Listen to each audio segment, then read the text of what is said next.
Hello, beautiful souls. Welcome to Taropy Talk. I am your host, Tony Pravado. While I was meditating this morning, I received some very inspiring messages from my guides. We are all spirits having a human experience. Each of us are here with goals to learn specific lessons. Compassion is one of those concepts that each of us can practice.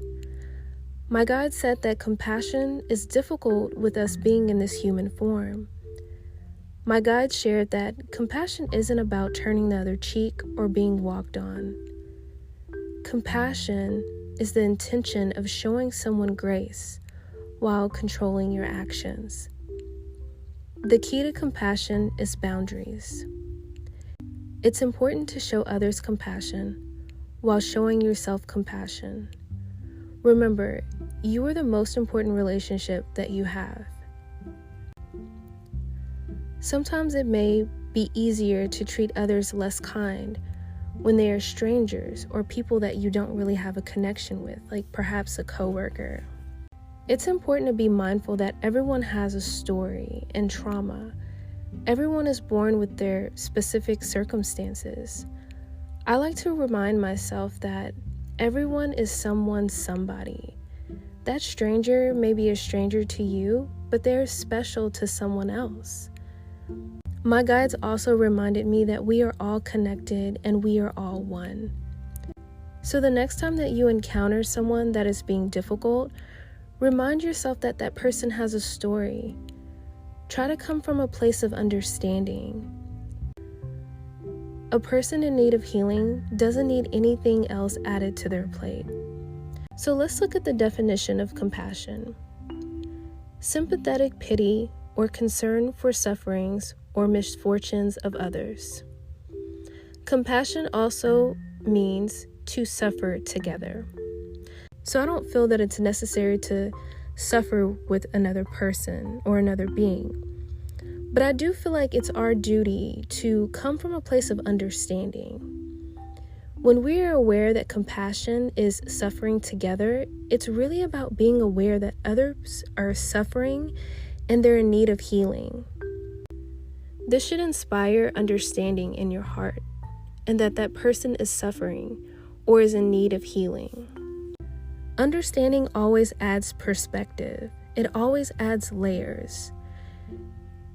We could look at it from a point of being a victim, like a person or someone that we know or a family member is doing something to us personally, but maybe they just don't have the tools in their toolbox to show us love or compassion. So we have to stand in our power and show them compassion while still showing ourselves compassion.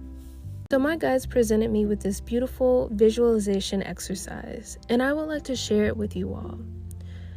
So if you're able to get into a quiet space and relax yourself, take some really deep cleansing breaths.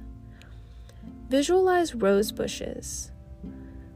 One represents you, and the others around you are your friends, your family, and your closest connections. The rose bushes that are further out are strangers or people that you don't really have a connection with. Now look at the health and the condition of each of these bushes. This exercise does take reflection, so take your time and really reflect on how each of the bushes look. Are the bushes healthy? Are they vibrant? Are some of the bushes thirsty? Are they dying? What about your bush? How is the health of your rose bush? Is it lacking water? Is it vibrant with red roses? This exercise is very helpful because your higher self, your spiritual team, your guides, your angels can assist you with visualizing these bushes. And that way you can really reflect and dive deep on the relationships around you and how you're showing yourself compassion and others around you. When it comes to your specific rose bush, some things might come up, like, do you feel taken advantage of by the people around you? Do you feel heard? Do you feel validated? Do you feel supported by the people around you? Those are all things that you should take into account when looking at the health of not only your rose bush, but the bushes that are around you, that represent your friends, family, and people that you're connected to. Take your time to reflect on the relationships that have good energy exchange, that are supportive, that are loving. Are there certain relationships that don't have that much of a good energy exchange where you feel drained, you feel depleted? Are there relationships in your life that you need to put up better boundaries so that you and that person can have healthier interactions? These are the type of questions that you want to reflect on as you are doing this visualization exercise.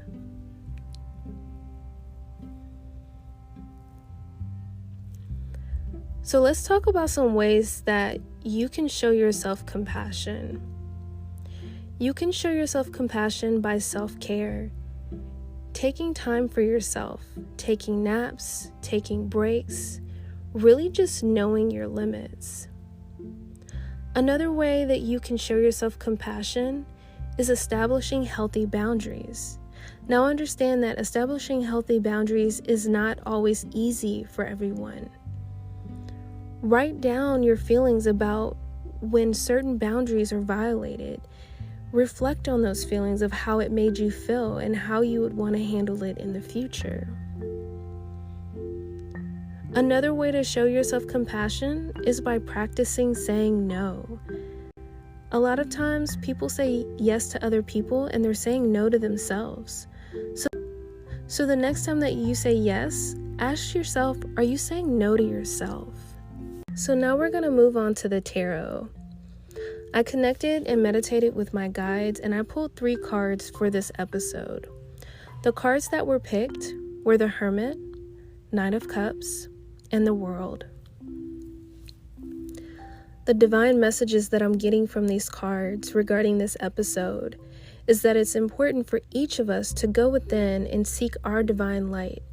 It's important that we each define what compassion means to us. Reflect on ways that we can be compassionate to ourselves and others. Maybe reflect back on times where you weren't so nice to a stranger. How could you change that in the future? Perhaps remembering that everyone is somebody's somebody. The next card is the Knight of Cups. This is about an offer, a cup of love. How can you offer yourself or people around you a cup of love? Perhaps a listening ear, perhaps surprising them with a gift. Reflect and go within on ways that you can be compassionate not only to yourself but to those around you. Next is the World card. This is about successful completions, wrapping up milestones. Some of us on our soul journey, we have mastered compassion. And if you feel that you're in this space where you have mastered it, maybe think about ways that you could teach others about compassion. You can teach others by verbally teaching them. You could also teach them by leading by example. My spirit's guides just said, take your compassion to a whole nother level. You never know who's watching you. You never know how your small acts of compassion inspire someone else. The overall energy of the tarot cards that I received was the 7 of Wands. This is about knowing your worth. This is about standing your ground. I feel that the 7 of Wands is all about compassion. Compassion for yourself, compassion for others. This card reminds me that it's healthy to have boundaries. It's healthy to want to protect yourself. It's healthy for you to set the expectation for how people treat you. You shouldn't allow people to treat you how they want to treat you, because at that point, the power is in their hands. So I hope that this episode was a nice reminder to be more compassionate to others and yourself, and really focus on ways to establish healthy boundaries. So you are loving yourself and you are loving others while protecting yourself and protecting others from themselves as well. So I'm wishing you all love and abundance, and till the next episode.